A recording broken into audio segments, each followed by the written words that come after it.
Hello everyone. आज हम इस वीडियो में डिस्कशन करने वाले हैं 6th and 7th Feb of 2024 के most important daily current affairs के क्वेश्चंस का। आपके एग्जाम पर्सपेक्टिव से ये बहुत ही ज़्यादा इंपॉर्टेंट होने वाले हैं। So our first question is, when is international day of zero tolerance for female genital mutilation observed every year. तो प्रतिवर्ष महिला जननांग विकृति के प्रति शून्य सहनशीलता का अंतर्राष्ट्रीय दिवस मनाया जाता है 6 फरवरी को। ठीक है। मेन ऑब्जेक्टिव है to spread awareness and educate people about the consequences and problems that females face due to genital mutilation. 2024 की इस बार की थीम रखी गई है her voice her future. Internet safer day भी हम सेलिब्रेट करते हैं 6 Feb को, और कब? तो on Tuesday in the second week of February। Okay. Ritu Bahri was appointed as the first women chief justice of which high court. तो रितु बाहरी को किस उच्च न्यायालय की पहली महिला मुख्य न्यायाधीश के रूप में नियुक्त किया गया है? Answer will be Uttarakhand high court. ठीक है। तो किसके द्वारा किया गया है? By our president. और ये बात करें, ये फर्स्ट टाइम ऐसा देखा गया है कि first women chief justice of Uttarakhand बनी है रितु बाहरी जी। और इनका जो रेजिग्नेशन है ये प्रेसिडेंट ऑफ इंडिया को जाएगा, अपॉइंटमेंट प्रेसिडेंट करते हैं। और रिवीजन के पॉइंट ऑफ व्यू से बात करें उत्तराखंड की, तो Radha Raturi has been appointed as the first women chief secretary of Uttarakhand. ठीक है। अब इंपॉर्टेंट फैक्ट्स बात कर लेते हैं रिलेटेड हाई कोर्ट। तो आर्टिकल 217 बताता है दैट द जजेस of high court shall be appointed by our president. ठीक है। With the help of CJI यानी कि chief justice of India and governor of that state. जैसे कि उत्तराखंड की डिसाइड की गई है कि रितु बाहरी जी होंगी, तो जो हमारे चीफ जस्टिस ऑफ इंडिया है एंड गवर्नर ऑफ उत्तराखंड ने मिलकर ये डिसीजन लिया, कंसल्ट किया विद द प्रेसिडेंट, ताकि ये अपॉइंट की जा सके। ठीक है। He holds office until he attains the 62 years. He or she, okay, तो he or she attains the age of 62 years until, तो ये होल्ड कर सकते हैं उस पोस्ट को। एड हॉक जजेस की बात की गई है 224A आर्टिकल में। तो ये क्या होता है कि द अपॉइंटमेंट ऑफ रिटायर्ड जजेस was provided for in the constitution under article 224A। तो यही होते हैं एड हॉक जजेस, रिटायर्ड जजेस की नियुक्ति की जाती है इसमें। Article 226 empowers the High Court to issue writs not only for the enforcement of fundamental rights but also for any other legal advice के लिए भी ये आर्टिकल 226 के द्वारा हाई कोर्ट रिट्स को इश्यू कर लेते हैं, जो टोटल 5 रिट्स दी गई हैं। बट सुप्रीम कोर्ट को ये वाली राइट नहीं है। ठीक है। ये वाला जो इश्यू या फिर enforcement of fundamental rights only supreme court कर सकता है। जैसे कि सुप्रीम कोर्ट को आर्टिकल 32 में can issue writs only for the enforcement of fundamental rights, not for any other legal advice. High Court is the highest judicial court in an Indian state and all other courts of the state work under it। जैसे कि जो भी district courts होते हैं या और भी जितने भी कोर्ट्स वगैरह होते हैं, तो हाई कोर्ट के अंडर में ही काम करते हैं। एट प्रेजेंट अगर बात करें तो there are 25 high courts in the different Indian states and union territories. तो 25th नंबर का है अमरावती हाई कोर्ट, जो कि आंध्र प्रदेश में है। नेक्स्ट देखिए, in which state was Ellora Ajanta international festival celebrated. तो एलोरा अजंता जो कि है केव्स, महाराष्ट्र में है, तो इस वजह से ये जो महोत्सव है या फेस्टिवल है वहीं पे सेलिब्रेट किया जाएगा। तो Ellora Ajanta international festival held in Chhatrapati Sambhajinagar, Maharashtra. अब इंपॉर्टेंट फेस्टिवल्स इन न्यूज़ की बात कर लेते हैं। तो इंटरनेशनल कैमल फेस्टिवल की बात करें तो ये बीकानेर राजस्थान में मनाया गया था। मेरा होंग छोंगबा, तो ये मणिपुर में मनाया गया था। पोंगल ये तमिलनाडु में। लोहड़ी पंजाब। काती बिहू माघ बिहू तो ये Assam. Lavender festival Jammu and Kashmir में। खारची पूजा ये त्रिपुरा का है। उन्मेषा एंड उत्कर्ष फेस्टिवल तो ये मध्य प्रदेश का है। अंदूरी फेस्टिवल तो ये उत्तराखंड का है। बथुकम्मा बुनालू फेस्टिवल ये तेलंगाना का है। आदि पेरिक्कू कल्चरल फेस्टिवल ये तमिलनाडु का है। मालाबार रिवर फेस्टिवल ये 2023 केरला का है। इंडिया स्टार्टअप फेस्टिवल 2023 ये बेंगलुरु कर्नाटक में मनाया गया था। ठीक है। Vinesh Phogat and Anshu Malik related to which sport. तो विनेश फोगाट और अंशु मलिक ये दोनों ही रेसलिंग से रिलेटेड हैं। और ध्यान में रखना है कि विनेश ने क्या किया है, डिफीट किया है ज्योति को for the 55 kg title, while Anshu Malik beat Sarita Mor for the 59 kg title. तो ध्यान में रखना है कि विनेश जी की बात करें तो she became the first Indian women wrestler to win a gold at both Commonwealth Games में भी और एशियन गेम्स में भी। ठीक है। तो ध्यान में रखना है विनेश जी के बारे में, ये मोस्ट इंपॉर्टेंट। तो Vinesh Phogat and Anshu Malik are related to wrestling. Okay. यहाँ पे कुछ हम इंपॉर्टेंट टूर्नामेंट्स एंड चैंपियंस की बात कर लेते हैं। तो ऑस्ट्रेलियन ओपन 2024 हुआ था मेंस सिंगल का, तो ये इसके विनर हैं इटली के जानिक सिनर। ठीक है, ऑस्ट्रेलियन ओपन 2024 विमेन सिंगल की बात करें तो आर्यना सबालेंका जो कि बेलारूस की हैं वो इसका खिताब जीती थी। चेस वर्ल्ड कप 2023 का तो मैग्नस कार्लसन जीते थे नॉर्वे के। 15th men's hockey world cup 2023 तो ये जर्मनी जीता था। 6th खेलो इंडिया यूथ गेम्स 2023-24 का महाराष्ट्र जीता था। खेलो इंडिया यूनिवर्सिटी गेम्स 2023 में पंजाब यूनिवर्सिटी जीती थी। खेलो इंडिया पैरा गेम्स 2023 तो ये हरियाणा जीता था। मेंस फीफा वर्ल्ड कप 2022 तो अर्जेंटीना जीता था, ये इसका 3rd टाइटल है। विमेन फीफा वर्ल्ड कप 2023 ये स्पेन जीता था, ये इसका 1st टाइटल है। रणजी ट्रॉफी की बात करें तो ये सौराष्ट्र जीता था 2023-24 की 2022-23 वाला खिताब रणजी ट्रॉफी का। विजय हजारे ट्रॉफी तो ये हरियाणा जीता है, 1st टाइटल है इसका। IPL 2023 में CSK जीता है, ये इसका 5th टाइटल है। और ICC men's cricket world 2023 world cup ये ऑस्ट्रेलिया जीता है इसका खिताब। और ICC वर्ल्ड टेस्ट चैंपियनशिप ये भी 2023 में ऑस्ट्रेलिया जीता था। और इंग्लैंड जीता था ICC mains T20 world cup 2022। ठीक है, तो ये सारे ही आपको रिवाइज कर लेने हैं। नेक्स्ट देखिए, who won the best global music album award at the Grammy awards 2024। तो ग्रैमी अवार्ड्स 2024 में बेस्ट ग्लोबल म्यूजिक एल्बम का पुरस्कार जीता है the moment, this moment. Okay, तो वेटरन इंडियन म्यूजिशियन है Shankar Mahadevan and Zakir Hussain won the Grammy awards in the best global music album category for their album. तो this album, ये जो दिस मोमेंट है, ठीक है, बाय फ्यूजन बैंड शक्ति, और इसको रिलीज़ किया गया था on 30th June 2023।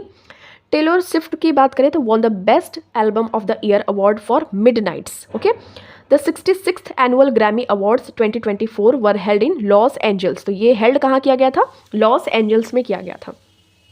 Who has recently made the record of spending maximum time in space. तो इसका करेक्ट आंसर हो जाएगा ओलेग कोनोनेको। ये रशियन एस्ट्रोनॉट हैं। Oleg Kononenko has set a new record, world record for spending the most time in space by staying in space for 878 days और more then 2.5 years। ठीक है, तो 878 days तक इन्होंने कहाँ पे? अंतरिक्ष में ये टाइम स्पेंड किया था। और इन्होंने रिकॉर्ड जो ब्रेक किया है गैनेडी पडाल्का का। According to the European space agency, Oleg Kononenko started his space career as an engineer and made his first space flight in 2008। तो ये इनके नाम रिकॉर्ड आ गया है। ये रशियन एस्ट्रोनॉट है, ध्यान में रखना है। अब स्पेस करंट अफेयर्स यहाँ पे रिवाइज कर लेते हैं। SLIM, that stands for smart lander for investigation moon. तो smart lander for investigating moon is a lunar lander mission of Japan aerospace exploration agency. तो ये जाक्सा की है ये, तो स्लिम मिशन। ठीक है, जूस मिशन की बात करें तो ये यूरोपियन स्पेस एजेंसी की है। इसको लॉन्च किया गया है to explore Jupiter and its icy moons, namely Ganymede, Callisto and Europa. ठीक है, तो जूस मिशन को लॉन्च किया गया है ESA यानी कि यूरोपियन स्पेस एजेंसी के द्वारा to explore Jupiter. Psyche mission है, तो इसको लॉन्च किया गया है by NASA to explore the asteroids between Mars and Jupiter. तो मार्स एंड जुपिटर के बीच में जितने भी एस्टेरॉइड्स हैं उनकी स्टडी करने के लिए साइकी मिशन को लॉन्च किया गया है by NASA. Aditya L1 mission है जिसको कि लॉन्च किया गया है इसरो के द्वारा to observe the dynamics of suns, जो लेयर है सन की, क्रोमोस्फियर एंड कोरोना, इसके जो डायनेमिक्स है इसको ऑब्जर्व करने के लिए आदित्य L1 मिशन को लॉन्च किया गया है इसरो के द्वारा, जिसके की चीफ है S सोमनाथ। चंद्रयान 3 जिसको कि लॉन्च किया गया है इसरो के द्वारा, that landed near the south pole of the moon on August 23। तो इस वजह से हम स्पेस डे भी सेलिब्रेट करते हैं अगस्त 23 को, और 2023 में ये रॉकेट LVM-3 का इस्तेमाल किया गया था। ठीक है, who has been appointed as the secretary of the department of health and family welfare. तो इसका जो सचिव नियुक्ति किया गया है अपूर्वा चंद्रा को। तो ध्यान में रखना है, ये चीफ सेक्रेटरी बन गई हैं of the department of health and family welfare. Sanjay Jaju has been appointed as the new information and broadcasting secretary in place of Chandra. तो ये अपूर्वा चंद्रा जी की जगह पे संजय जाजू को अपॉइंट किया गया है as a new information and broadcasting secretary. Who was awarded the best green bond corporate award at the asset triple A award for sustainable finance 2024। तो REC लिमिटेड सस्टेनेबल फाइनेंस 2024 के लिए एसेट ट्रिपल अ अवार्ड्स में best green bond corporate पुरस्कार से सम्मानित किया गया है REC लिमिटेड को। ठीक है। तो REC लिमिटेड महारत्न कंपनी है ये एक, तो मिनिस्ट्री ऑफ पावर के अंडर में आती है। Ministry of power and enterprises has been awarded the prestigious best green bond corporate award at the asset triple awards for sustainable finance 2024। तो REC लिमिटेड है, ये किस वजह से जीती है, क्योंकि जो REC लिमिटेड महारत्न कंपनी है, इन्होंने क्या किया था कि $750 मिलियन का जो ग्रीन बॉन्ड ड्यू किया था इन अप्रैल 2023 में, which was also the first USD green bond from India. तो इस वजह से ये इनको खिताब मिला है, अवार्ड मिला है। Which has become the first European country to accept unified payment interface. तो UPI स्वीकार करने वाला पहला यूरोपीय देश कौन सा बना है? Most important question, France. ठीक है, तो देखिए जो फ्रांस है वो become the first European country to accept digital payments from India, UPI। For this NIPL has partnered with Lyra e-commerce of France. National Payments Corporation of India launched UPI in 2016। ठीक है, तो ये 2016 में launch किया गया था UPI को। France has started the initiative to issue digital Schengen visa, becoming the first country in the European Union to issue this visa। ठीक है, तो ये चीज़ आपको सभी ध्यान में रखनी है। Who has named Outstanding Business Women of the Year 2023? तो वर्ष 2023 की उत्कृष्ट बिजनेस वुमेन का खिताब मिला है बीना मोदी जी को। और डॉक्टर बीना मोदी ये क्या है? चेयरपर्सन है of Modi enterprises, has been honoured with the prestigious award that is outstanding business women of the year. तो बीना मोदी आपको ध्यान में रखना है। Next, where was the foundation stone of the India's first digital national museum of epigraphy laid? तो भारत का पहला digital राष्ट्रीय पुरालेख संग्रहालय की आधारशिला रखी गई है हैदराबाद में। तो देखिए union culture minister G.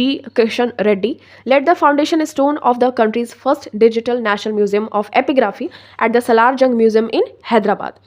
It is being established by the archaeological survey of India. और ये जो archaeological survey of India that is ASI, इसका फॉर्मेशन हुआ था 1861 में। हेडक्वार्टर है न्यू दिल्ली में। डायरेक्टर जनरल है इसके यदुबीर सिंह रावत और पेरेंट ऑर्गेनाइजेशन है मिनिस्ट्री ऑफ कल्चर। ठीक है, तो यूनियन कल्चर मिनिस्टर हैं G. Kishan Reddy. Ahmed Awad bin Mubarak appointed as the prime minister of which country? तो अहमद अवद बिन मुबारक ये यमन के प्रधानमंत्री या प्राइम मिनिस्टर नियुक्त किए गए हैं और इन्होंने रिप्लेस किया है मईन अब्दुल मलिक सईद अमीन। और यमन की जो कैपिटल है वो है सना, करेंसी है यमीनी रियाल और कंट्री है वेस्ट एशिया में ये। और ये लोकेटेड है in the southern end of the Arabian peninsula, bordering Saudi Arabia to the north and Oman to the north east. ठीक है, ओमान की जो कैपिटल है वो मस्कट है, तो इसकी लोकेशन भी आपको देख लेनी है और कैपिटल है सना। ठीक है, और इसके न्यू जो प्राइम मिनिस्टर हैं वो कौन है? अहमद अवाद बिन मुबारक।